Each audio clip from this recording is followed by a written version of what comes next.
오늘은 유신익 박사님을 모시고 미국 대선과 주식시장 비트코인에 대한 이야기를 나눠보도록 하겠습니다. 박사님 안녕하세요. 예, 안녕하십니까. 유신익입니다. 반갑습니다. 네. 네, 박사님 지금 미국 대선이 정말 치열하게 지금 이루어지고 있는데요. 지금 옹달식반 시청자분들이 다들 궁금해하세요. 현재 미국 대선 상황 어떻게 좀 진행되고 있나요, 판세? 지금 현재는 여러분들 다 실시간으로 확인하고 계실 텐데, 사실 이제 해리스가 예상보다 좀 열전입니다. 174표, 이제 현재 개표 상황으로 우리가 270 이제 과반을 차지를 해야 되는데, 지금 트럼프 같은 경우는 214표 정도 나온 상태고요. 현재 음, 시간으로 봤을 때 그 상원하고 하원이 모두 다 공화당 우위인 상태입니다. 그래서 하원 같은 경우가 지금 과반이 218석인데 공화당이 지금 167석 지금 확보가 된 상태고요. 그러니까 최종 투표 결과가 아마 만약에 블루 웨이브까지 달성이 된다, 즉 공화당이 모든 당을 다 휩쓴다라고 하면 사실 정책적으로도 탄력을 굉장히 받고 입지 자체가 공화당과 트럼프가 굉장히 강화될 수 있을 것이다. 이게 한마디로 표현하면 이제 불확실성, 너무 음, 애매했고 앞으로 무슨 또 일이 펼쳐질까라는 걱정들이 좀 사라지고 한마디로 이제 트럼프만 잘하면 되는 약간 이제 그런 부분으로 컨선이 집중이 되다 보니까 그런 상황이고요.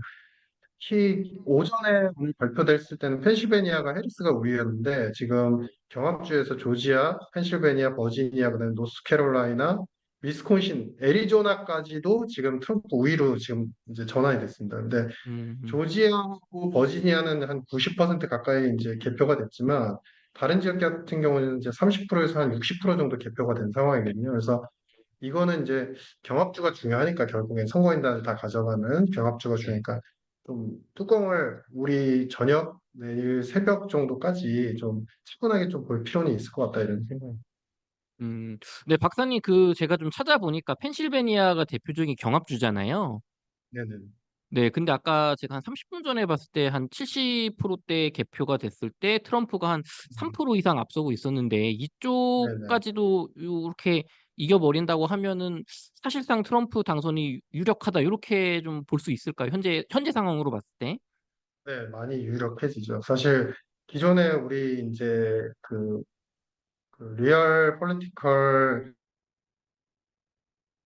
그 여론조사에서 보시면은 이미 이제 공화당 압승 지역이 있는 상태여서 우리가 이제 네. 해리스랑 이제 트럼프가 어느 정도 경합을 하고 있으니까 사실 경합주에서 트럼프는 한 3개 이상 가져가고 그러면 거의 다 된다라고 이제 평가가 됐었거든요. 음, 이제 선거인단 수를 생각해 봤을 때 토탈에서. 근데 이제 반대로 해리스는 이제 펜실베니아도 가야 되고 최소 경합주 중에 서너 개는 가져가야 당선의 가능성이 음, 있다라고 했는데 지금 현재까지 상황만 놓고 보면은 펜실베니아도 우위고 트럼프가 나머지 경합주 4개, 5개까지 다 이제 가져갈 아, 가능성이 크니까 상당히 좀 확률적으로 보면 지켜는 봐야 되지만 상당히 지금 앞서고 있고 우위에 있는 상태고 될 수 있는 가능성이 커지고 있다. 뭐 이렇게 보여집니다. 그럼 트럼프가 뭐 약간 우세가 아니라 당선 유력이라고 우리가 현재까지는 봐도 되겠네요, 네, 박사님. 현재까지는 좀 유력한 것 같습니다. 아, 박사님 그러다 보니까 또 이제 투표하는 거 관련해서 유권자들의 또 이제 경향성 아니면 이제 왜 트럼프에게 좀 지지율이 높은지 좀 이런 거 조금 설명 부탁드릴게요.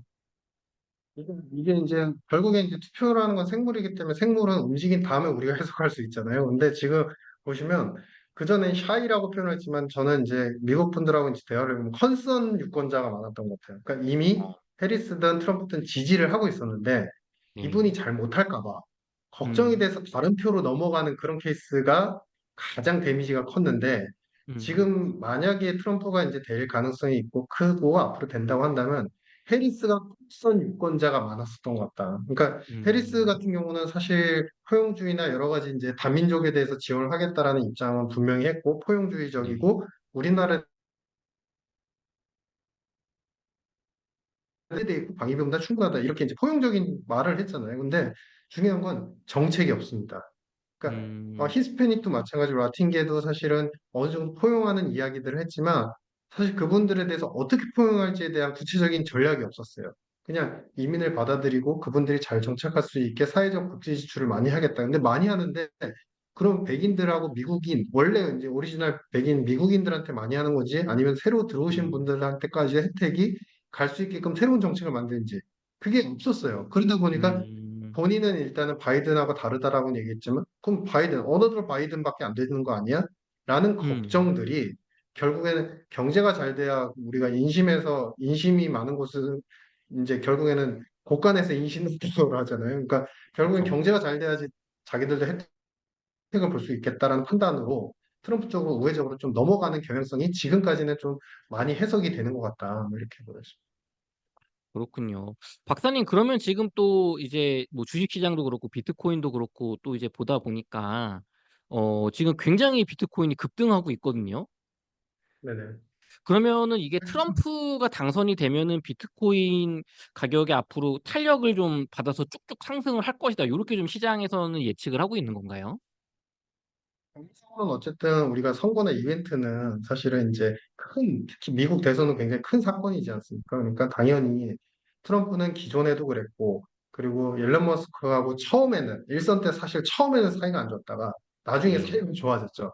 사이가 음. 좋아지면서 그때 당시 이제 트럼프도 일단 비트코인 결제에 대해서 굉장히 허용적인 발언을 했고, 그때 음. 당시에 그런 정책에 힘을 입어서 앨런 음. 머스크도 이제 테슬라 자동차를 비트코인으로 결제하겠다. 이런 거는 이제 여러분들이 더 잘하실 거예요. 전문가분들이시니까. 근데 그쵸, 그런 그쵸. 부분들이 아무래도 이번에 트럼프가 또 된다고 한다면 트럼프하고 이제 앨런 머스크가 어느 정도 교합적으로 이제 앨런 머스크가 이제 선거 복권도 이제 그렇게끔 해줬잖아요. 지원을 해줬잖아요. 그러니까 네. 그만큼 테슬라에 대한 전폭적인 지원뿐만 아니라 우리가 새로운 상품에 대한 결제 시스템을 갖다가 비트코인으로까지 더 확장할 수 있겠다. 그 전에 안 됐던 음. 것들이 더 확장이 될 수 있고, 지지를 한다라는 발언에 우리가 속내를 뜯어볼 수는 없습니다. 사실 트럼프는 음. 저도 모르고 이 세상 누구도 잘 알 수는 없는 분이지만, 만약에 그분이 지원을 하고 더 지지를 해주는 정책들을 한다고 한다면 대표적으로 봤을 때 그동안에 우리 이제 ETF, 비트코인 ETF가 현물 승인이 됐지 않습니까? 근데 그것이 네. 결국에 금융시장에서도 받아들여질 수 있는 폭들, 상품, 금융 상품으로 만들어지는 부분들이 더 확대가 될 수 있고, 음. 자산운용사들이 이 비트코인뿐만 아니라 여러 가지 이더리움도 마찬가지죠. 그러니까 ETF를 활용한 많은 상품들이 SEC에서도 그렇게 큰 방해 없이 어느 정도 이제 억셉트가 된다고 한다면 거래적인 수단에서 물론 이제 당연히 지출 수단도 당연히 기본적으로 좀 더 많아지겠지. 근데 음. 거래적인 수단과 투자적인 수단에서도 더 확장적인 경로가 열리지 않을까라는 기대감이 충분히 형성될 수 있는 환경인 거죠. 그러다 보니 이제 가격에 대한 상승세는 일어나는 것 같고요. 근데 다만 이것이 공고해지려면은 지금 단기 이벤트로 모든 것이 다 해결된다라고 보기는 힘들 것 같습니다. 왜냐하면 음. 정책이 나와야 되거든요. 구체적인 정책, 지원하는 정책, 그쵸, 혹은 그쵸. ETF 현물 승인을 자산운용사의 어떤 이제 여러 가지 요청과 여러 가지 로비로 사실 SEC가 승인해줬지만 연방정부 입장에서 어떻게 스탠스를 가져가는지 그러면서 음. 후기에 사실은 이제 트럼프가 비트코인은 어느 정도 인정하지만 그에 관련된 규제는 하겠다라고 했거든요. 그래서 그 규제를 음. 어느 정도까지 범위로 카테고리를 만드는지는 사실은 가장 급선무가 비트코인 쪽이 아니다 보니까 시간은 좀 걸릴 것 같다. 그래서 그 시간은 아. 최소 6개월 정도 보고 좀 기다리시는 분 좀 필요할 수 있다. 이런 생각입니다. 음. 박사님, 그러면은 트럼프 대통령 전 대통령이 이제 당선은 아직 안 됐으니까요. 그 네네. 게리 겐슬러 SEC 의장을 "내가 당선되는 날 바꿔 버리겠다." 뭐 이런 얘기도 했었잖아요. 네네. 네. 그럼 게리 겐슬러는 굉장히 이제 비트코인을 승인을 했지만 굉장히 이제 반 비트코인적인 태도를 보여왔는데, 네. 정말 게리 겐슬러를 바로 바꿔버리고 의장을 바꿔버리고 뭔가 말씀하신 것처럼 비트코인을 주식 시장에서처럼 뭐 쉽게 거래한다거나 규제를 철폐하거나 네. 이런 게 구체화되면 될수록 비트코인 가격이 그때는 좀 공고하게 더 올라갈 수 있다, 요렇게 보시는 건가요? 네네. 지금 말씀하신 공고하게 올라가는 게 중요한 것 같거든요. 그러니까 우리가 음. 항상 프레자일, 그러니까 그 전에 비트코인 지지자는 네트워크 사슬, 가치 사슬에 대한 밸류에이션만 봐도 이거는 굉장히 높을 수 있다라는 이제 측면이 있고 반대의 네. 입장에서는 이 밸류에이션을 측정하는 도구 자체가 없다라고 하면서 밸류에이션 음. 제로를 얘기하지 않습니까? 그러니까 너무 그쵸. 서로 바라보는 관점이 달라요. 근데 이제 그런 관점에서 어찌 됐든 이제 뭐 죄송스러운 얘기이지만 SEC 의장을 그리고 이제 이것도 페드 의장하고도 마찬가지인데요. 이제 연준 의장하고도 마찬가지인데 사실 그 비트코인 때문에 이분을 교체하진 않을 거예요. 그러니까 음, 결국에는 공화당스러운 정책에 맞춰서 친성전과 규제 탈폐를 음, 원하고 그걸 따라갈 수 있는 사람들로 많은 이제 주요 의장들을 볼 수 있다라는 거를 이제 선언한 것이고, 이제 음, 그런 측면에서 사실 전 의장도 어떻게 보면은 본인이 비트코인에 대해서 어느 정도 좀 부정적이고 약간 규제적인 발언을 했지만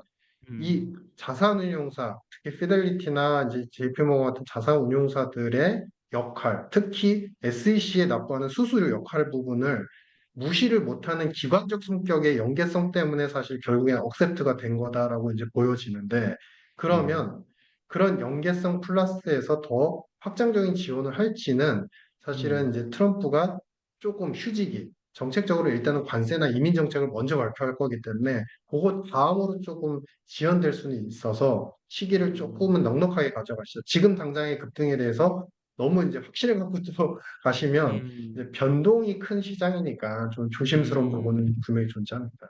아, 박사님, 그럼 해리스가 됐을 때보다 어쨌든 비트코인의 이제 그 단기적인 이벤트도 그렇지만 장기적으로도 긍정적으로 될 수 있는 방향성은 훨씬 커진 거잖아요. 물론 이건 가봐야 알지만. 네네. 아, 그러면은 지금 급등하니까 이제 트럼프 당선되면 무조건 쭉 올라간다가 아니라 이건 지금 이벤트로 올라가는 거고 실제로 그 뒤에 정책과 이제 말한 게 얼마나 실현이 되느냐. 특히 말씀하셨을 맞습니다. 때는 이게 뭐 가치 평가의 도구 혹은 잣대를 좀 얼마나 기존의 주식처럼 만들어 주느냐가 좀 핵심이라고 보시는 걸까요? 그렇죠. 근데 일단 이게 바라보는 시선에 따라서 사람들의 해석은 다 달라지지 않습니까? 근데 일단은 벤스 부통령으로 지정을 해놨기 때문에 벤스가 일단은 벤처 사업가이지 않습니까? 그러니까 이분은 그러니까 우리가 지금 생각해 보면 뭐 여러분들도 다 느끼시겠지만 네거티브한 쪽에서는 이제 방위 산업, 스스로 지켜야 돼. 방산이 음, 중요해. 더 싸울 거야. 막 트러블이 음, 많을 것 같아. 이런 부분들 분명히 존재합니다. 네거티브. 근데 음, 우리가 그래도 성장의 측면에서 생각해 보면 일선 때도 이제 대통령 당선되고서 거의 일주일 만에 페드에 있는 연방 규제를 갖다가 전부 다 철폐를 해버렸거든요. 그러니까 규제 철폐, 네. 신성장, 우주, 비트코인, 테슬라 이게 사실 키워드로 잡히는 거죠. 그러면은 음, 이런 부분 때문에 일단은 위험 선호적인 우리나라는 조금 거기서 빠져 있는 것 같지만 사실 이런 위험 선호적인 상품에 대해서 특정화된 이 키워드 상품에 대해서 우리가 다 지금 몰입을 하고 집중을 하고 있는 상태고 근데 이게 음, 이제 당연히 아시는 것처럼 일주일 정도는 아마 후광 효과가 분명히 있을 겁니다. 하지만 음, 이것이 이후에 정말 기대만큼 이제 충족을 시키느냐 왜냐하면은 예전에 그런 적이 있었어요. 바이든 때도 이제 그 대마 관련돼서 의료 합법화를 하겠다라고 해서 그 전에 의료 대마 관련되는 기업들의 주가가 미국에서 굉장히 급등을 빠르게 했었는데 정책이 당선되고 사실 의료 대마는 사실 정책상 미국의 정책상 아주 큰 카테고리는 아니잖아요. 그러니까 음, 디테일 카테고리거든요. 그러니까 그러다 보니까 정책의 발표가 늦어지니까 그 뒤로 굉장히 주가가 또 부진하면서 스물스물 흘러내리는 그런 음, 현상이 있어서 지금의 키워드 5개는 중요하지만 장기적으로 보고 가고 이걸 당장의 어떤 그 가격의 상승 모멘텀 트리거로 계속 간다라고 믿는 거는 조금 위험할 수 있다. 어느 정도는 음. 기간을 두고 가셔야 됩니다. 좋게 보는 건 맞지만 아, 판단. 아, 그렇군요. 그럼 박사님 그 마지막으로 코인 하나만 더 여쭤볼게요. 그 비트코인뿐만 아니라 이제 알트코인 투자도 많이 하시잖아요. 우리나라 분들이 특히나. 그러면 트럼프가 당선이 된다면 확실히 해리스보다는 좀 알트코인 본인도 뭐 만든 거 있으니까 알트코인 쪽에도 뭔가 좀 더 가격적인 면도 그렇고 어떤 자금적이나 정책적으로 지원 뭐 이렇게 긍정적인 모멘텀이 많을 수 있다. 이렇게 보시는 건가요? 그런 부분이 그래도 제가 그러면 뭐저 비트코인의 전문가는 아니지만 음, 그래도 어느 정도 트럼프가 사전 공약 선거 캠페인에서 받아들이겠다. 하지만 규제도 어느 정도 해 나가면서 하겠다라고 발언이 수위가 조정이 된 거는 기본적으로 이제 이 우리 암호화폐 시장에 대해서 어느 정도 관리를 해나가겠다라는 의지로 저는 이제 해석을 했었고 뭐 예를 네. 들자면 그러니까 이건 정말 이건 모릅니다. 틀릴 수도 있는데 예를 음, 들자면 사실 이제 거래소와 관련되는 바이낸스라는 유명한 거래소들이 있지 않습니까? 이 네. 거래소에 대한 관리나 리스크들의 문제를 연방정부 입장에서 그동안 사실은 과세도 불가능하고 너무 힘든 이제 조건이고 24시간 그리고 암호화폐가 계속 다른 거래소로 타국가 거래소로 가면 이건 또 어떻게 컨트롤할 것인지, 어떻게 협의를 받은지 이런 부분이 불투명했거든요. 그래서 것이 거의 무풍지대였는데 이 음, 부분을 어떻게까지 이제